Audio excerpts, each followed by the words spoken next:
Yo, my mom's pissed at me because I'm in the middle of the street in my fucking boxes, but we got the #1 fucking album in hip hop in the fucking world with no promo, no ad budget, no music videos, no features. Make shit in 2 weeks with my fucking homies. This is God fucking plan, baby. You can't play with me. We fucking did that.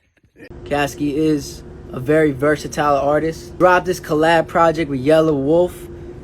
And let's get it. Let's get it. Caskey's in the building. Yo, what's good, bro? What's What's up, up, dog? Caskey? How The we doing, Bluetooth, man? How's your day, bro?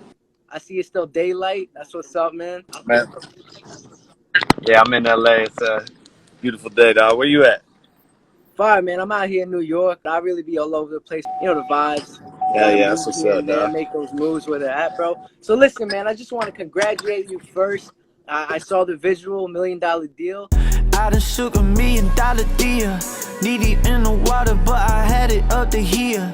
Baptized in the hustle, I've been steady stacking beers. Go to sleep, then wake up to the sound of vacuum seals.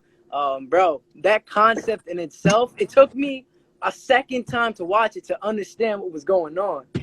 But Yeah. but I like the whole concept behind it, man. Yeah, shout out to And the all your homie visuals. Zev that directed that, dog. He snapped. Hey, shout out the boy, man. And we're gonna talk about a little bit more about how you keep your circle not only close but supported. Shout out Tasty, great individual, very talented, man. But Yep. I think you're the testament to the law of attraction. I kind of want to start this off by asking you, what do you believe the law of attraction really is? I think that we all we bring into our life whatever we focus on, you know. So I don't think that it's as simple as like, you know, whatever you think about, you're just gonna attract in your life. I think, you know, you definitely gotta work towards it. But I don't know, I just believe that all of us have the ability to just draw in whatever it is we want out of life. I feel like that's our purpose for being here, is to, you know, bring about whatever it is we're trying to achieve in our lifetimes. And I think through focusing on that intentionally for a long period of time and obviously working your ass off, that's super possible. Hey, man, working your ass off, that's literally your MO, bro. I got onto your music literally 2 years ago. Ever since I came across Clockwork, I've been a fan of your art, bro. Hell And yeah, appreciate you, dog. let's start at the beginning, man. You began making music 2010, 2012. Yeah, I was like making a little bit of rap music when I was in high school and shit, but like real seriously, like, yeah, 2011, 2010. Yeah, and like before that time, social media wasn't as prominent as it is today. Nope. And I think a good piece of knowledge you could provide to the many artists that are watching this right now. How did you keep your line of sight straight? Delusion. I just think I was just Delusion. That's a delusional. much better word. Yeah.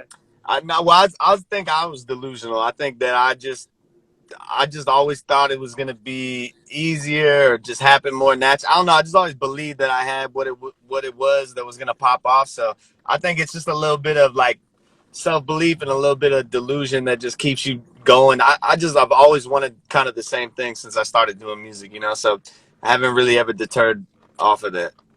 I got you. That's crazy, man. In regards to your relationship with Cash Money, are you still working with Cash Money? Are you still like in a working relationship with them? Like I'm still super cool with them. I'm gonna be honest. I'm kind of in like a gray area contractually right now, so I'm not gonna speak too much on it right now. But Got you, man. it's all cordial and good, you know. Yeah, and I only asked that because only till recently did I realize that you were on the I believe the Rich Gang project. And what's crazy about it is I heard that when I was like, you know, in high school, and I heard your song, but I didn't really I wasn't really listening to too many of the artists on there besides like, you know, Young Thug. Dude, honestly, Young Thug and Rich Homie were killing it so hard at that time that I didn't even listen to none of the shit I was on back then. Yeah, I got you, but like the talent has really scaled compared to your older work. And one like groundbreaking project I think everyone here should listen to is Black Sheep. I personally will say that the first one is my favorite out of the four. That's dope because I always only hear that the second one is the favorite. I felt like the first one had bangers on it. Yeah, yo, but honestly, I think 55 M's, man. Oh yeah. That's fire, bro. That's fire, man.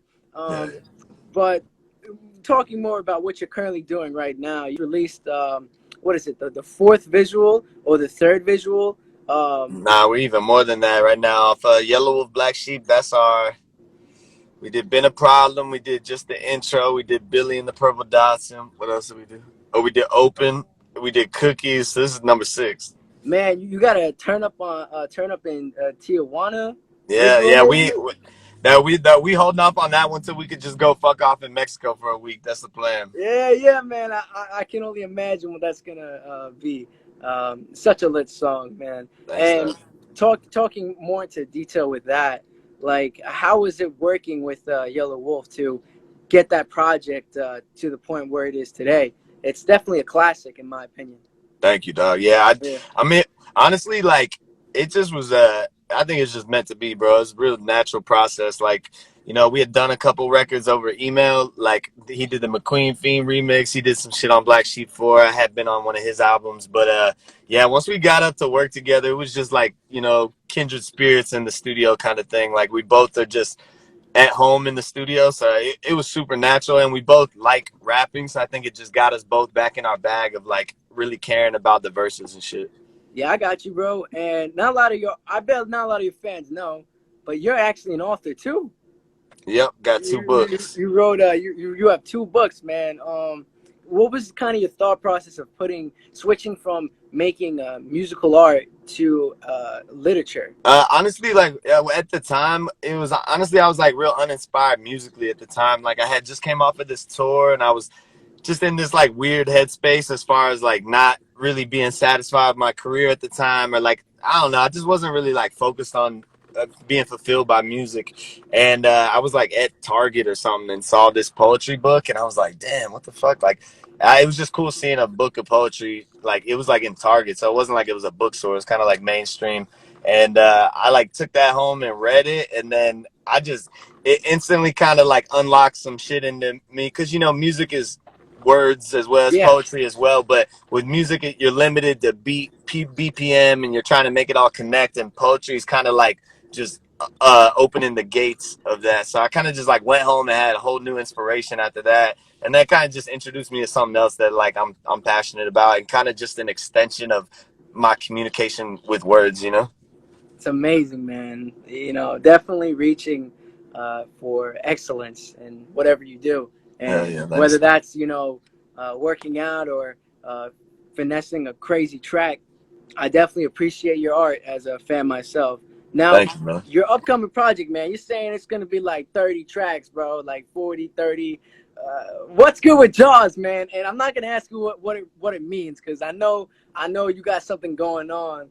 Yeah, I can't give the title away yet, but definitely a play on this. But nah, it's gonna be. I think it's gonna be 22 tracks. That's my goal right now. Is a double disc, but I'm not putting that out till. Actually, I'm planning on releasing a couple projects between now and then. Actually, sheesh. J.A.W.S is like, you know, it's in the process all year as I'm finishing it up. But I've already got another project on deck, and I'm working on 2 others. So my goal is to hit everybody with four other tapes if I can. So we'll see if I can hit that mark. Hey man, we're all looking forward towards the new art, man.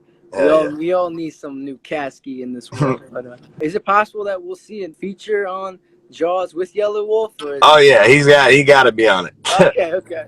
There's no compromise. I got he got to be on it. I already locked that in. All right, man. That's what's up, man. That's cool. That's good to hear, man. So you're saying there's gonna be 2 to 3 or maybe 1 project before J.A.W.S? Yeah, definitely 1. That's already done. But I actually just been talking to Tasty about this, because me and Tasty have like music that we've recorded for years. Oh, sorry, my thing. Me and Tasty have music that, you know, we've been recording since like 2000. We have records from 2017 that are still dope that haven't come out. So me and Tasty have been talking about doing a exclusive like project just for fans. That would be like, we'll pick like 25 of our favorite unreleased records and put them on this tape, and only sell it in physical copies for $100 to the real fans. So that's like an idea we're throwing around. And then, you know, me and Tasty are working on a collaborative project, and I've been working on a project with this dude, Tony Chalk. Shout out Chalk. So I got a couple things in the works. Copy. You got any names you can drop? Or not yet? No, not yet. Nah, not yet. I'll drop the Nah, not yet. Man, I was gonna make a nice caption and whatnot, but I got you, man. Soon though, soon. Who's producing J.A.W.S? Do you know yet, or is it like It's executive producing? J.A.W.S is it's a collective. It's just like all my favorite records from all my favorite producers. Like just shit that I've been making with them this year. All my favorite shit. It has a certain sound and like vibe that I'm going for that I can't really like describe fully yet. It's kind of abstract in my mind, but you know I've been pocketing records towards it all year. Copy. I hear you, man. Sheesh. So we're getting a lot of Caskey this year. Does that mean 2022? It's gonna be double I or? don't know, man. 2022 year of the Black Sheep. I'm gonna drop that tape then. Oh shoot! That 22 Damn. is my favorite number, so I decided I'm gonna drop that tape then. It makes sense, man. 22 comes in handy when you need it, Yeah. right? In regards to your tattoos, man, I know you were featured in Ink, man. That's pretty neat. How did that go? Did you like? I was trying to get the cover. I was trying. I've been talking to them for a little while. The Ink magazine, like me and my brother have been talking to them about we're gonna do something where we went and got tatted in New York and they filmed it. So it's like some shit we were talking about. And when I was working on the Wolf project, I kind of started talking to them about. I was just like, who the fuck I gotta holler at to get the cover? That was my goal. That was why I linked with them. But it just ended up doing a shoot for them. Turned out really dope. So shout out to Ink Bag. They're cool. Hey, that's what's up. That's what's up. That's always good. What do you think about the artists that are running around on TikTok? It's like nowadays they're getting into rapper trying to like plan for that model of like going viral. You know, that's like a term you hear all the time is like, how can we make this go viral? I think that's like kind of like a backwards way of thinking that shit, those are like anomalies. So it's like planning to hit the lottery or something. You're better off planning to be financially stable and get rich that way. And then if you hit the lottery, that's cool too. But you know, I just think it's like one of those things you can't really plan for it, but just the game's changing. And I think there's ways to utilize all those platforms. And I don't know. It's just cool seeing people come up. And I'm not upset at anybody getting rich in this industry at all. There's enough money to go around all day for us, you know? I agree, man. There's enough in the pie for everybody, Yeah, straight up. 110%. And damn, I was expecting I mean, because you went all the way from heading out mixtapes to the age where you could just click a button and your music's on 60 Yeah, different dog. DSPs. When I first was when I was like first putting out music grinding, I would like have to sell weed to have enough money to press 1,000 hard copies of a CD away, and then I would go give them away for free outside of concerts. So I just, you know, I got like a different respect and kind of outlook, I'm sure, than a lot of like artists do nowadays. Like I value all the steps of it, but it is dope seeing how different it is now. Like I'm a person that utilizes the one click button. I could submit all of my music with one click of a button and then get money off of it. And like, you know, I think nowadays too, like the game is different. So that like passing out CD shit probably wouldn't even fly the same way, you know, nowadays. So I don't know. It's just cool to see how the game changes. That's the world too, though, and that's technology. You kind of always got to go with the flow of it, and not be one of these people that's like resisting it, you know. I agree. Yeah, you know, traditions change all the time, and most of the time it's for the better, in one way or another. Um, but yeah, I like the idea of the mixtape, man. I gotta get me one of those. Kind I of like thought it an was a dope NFT, man. idea, There's right? only gonna be 100 copies. You said? Nah. I'm gonna sell them for $100. I think I'm only gonna press 1,000 copies. I don't know if I'd sell all 1,000 but I'm thinking about that's a cool way to like give value to it. Is like only press 1,000 of them, and there's only in hard copies. Like I'm not gonna upload it to stream it. I've been playing with the idea of like making them NFTs. You know what NFTs are? Yeah. Non-fungible tokens. Yeah. I've been playing with the idea of maybe instead of just like selling them infinitely as NFTs, making them each song its own one of a kind NFT and selling those. That's just like I'm just thinking of like cool ways to like bring value to people that are supporting me. You know, like if it's limited, then it has value, and then if it's a limited NFT, it has value. So I just, you know, it's a cool way for us to exchange value. And I have an insane amount of music that I'm not planning on putting out on projects, so I still want to do shit with it, you know. Of course, man, and you know you're an artist as you display, and not only do you make art vocally, you also actually make art as an artist. You actually got paintings and like $1,000 creative art pieces of art, man. And just the idea of being able to share your skill with the world is just very positive and motivational, man. Thanks, dude. So I definitely feel the vibe of the next project is heavily art inspired. I'll say that much. Like I haven't announced the name yet, but the whole next project that I put out is, I feel like me really like stepping back into artistry and like just taking that hold of like artistry, you know? Yeah, facts, man, facts. So Caskey, I appreciate you taking the time with us. It's you, brother. It was a fire experience, and I will talk to you pertaining to, you know, maybe some exclusives. Got you, dog. Let's talk. I appreciate you, bro. Keep grinding, bro. Stay up, man. It's all love. Love to see it. That'd be easy.